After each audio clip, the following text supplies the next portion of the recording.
Well, New York City is the largest school system in the country, and it is aiming to be among the safest. Starting today, 744 elementary schools across the city will start locking their front doors after students are inside. Visitors will need to be screened through a new camera system. Right, that's only the first phase of the new safety measures implemented by the Department of Education in collaboration with the NYPD. So here to tell us about the rest of that plan is the man responsible for overseeing it all, the head of the NYPD's School Safety Division, Inspector Kevin Taylor. So, Inspector Taylor, great to have you here this morning. Thank you for having me. Thank you very much. Big day, right? First day back to school. 1.1 million students heading back into the classroom, right? There's so many different factors that play into keeping kiddos safe. First and foremost, we had the chancellor here yesterday talking about that new system to lock those front doors, and really it's a whole new system to get inside. What was the decision behind that?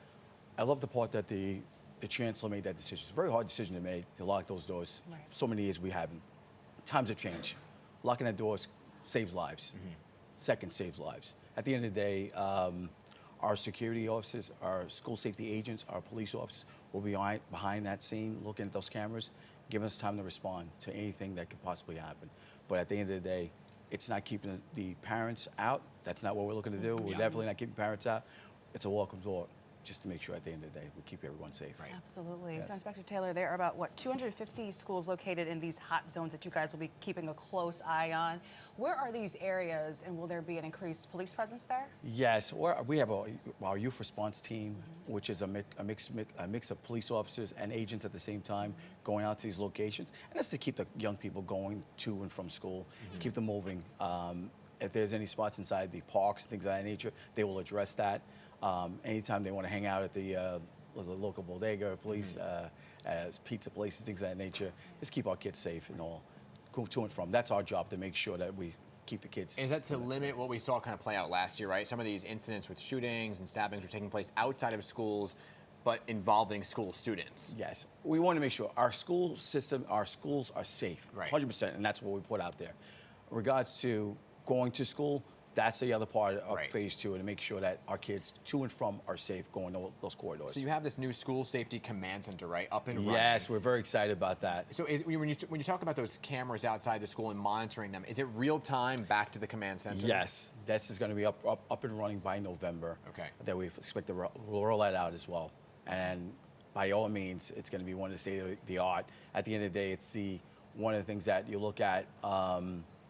No other school system, no place in the country has something like this, watching national as well as local events that take place. And with this new infrastructure, you have more than, what, 100 new safety guards that graduated last month. Will they be assigned to these schools? Yes, they will. Okay. Yes, yes.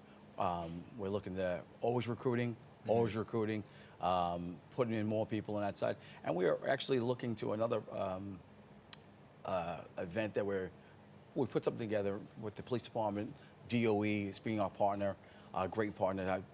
By all means, it's never been a time where communication between the two. I mean, I've never seen something like this before. The mayor, the chancellor, the police commissioner, have all of us talking in that sense. I can't even tell you how excited we are about this. So, you know, there's always the talk of whether or not there's a shortage of school safety agents. You're saying there could be more, right? How do you kind of go about the recruitment? So let me tell you about this. We have an assistant school safety agent program that's soon to come out launch. So this is the first time you're hearing about it. I'm giving you a sneak peek. Okay, here we go. All right, I'm giving you a little teaser here. I like a little news. So here we go. We're looking to hire young adults from 18 to 21 years of age. They'll be our assistant agents. They'll go to our PS schools. So now, when they graduate from high school, they have a place to go within the police department. This is the first time we have a pipeline from high school to the NYPD. We're very excited about putting something like that together. We're waiting for the hire those, about 650 people to hire those young people into the police department.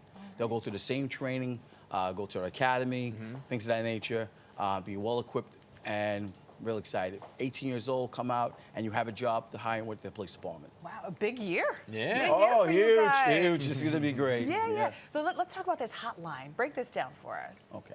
I'm going to give you a sneak peek. Another one? Oh, I know. That's what I do. Just more often. Just a little sneak peek.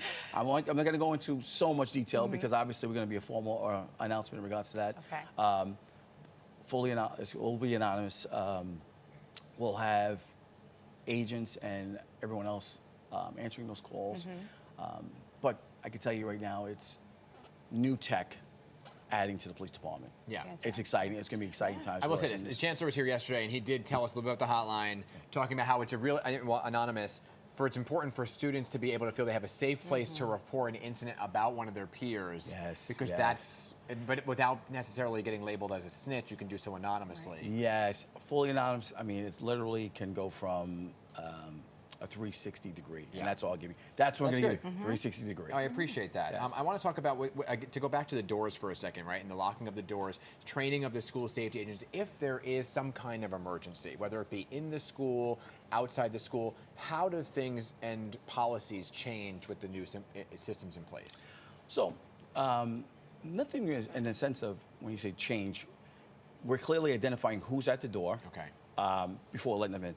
That in the beginning of school, everyone's going to come in. We're not stopping kids from coming inside, but at the end of the day, we're making sure that we're stopping people and slowing them down in the sense of who wants to come into our school. Let's identify who those people are. So our protocol is, if there's something, we're going to say something about it. And we'll alert other units if there's an issue outside those doors. Okay. Inspector Taylor, you guys have definitely been busy, and it shows. Yes, Thank you so much. Thank you very much for being with us, and happy first day of school. Thank you very much. Thank you for having me. Come on you. back. Thank you. All right. Absolutely. That's a lot of sneak peeks. 7:40, everybody. All right, coming up.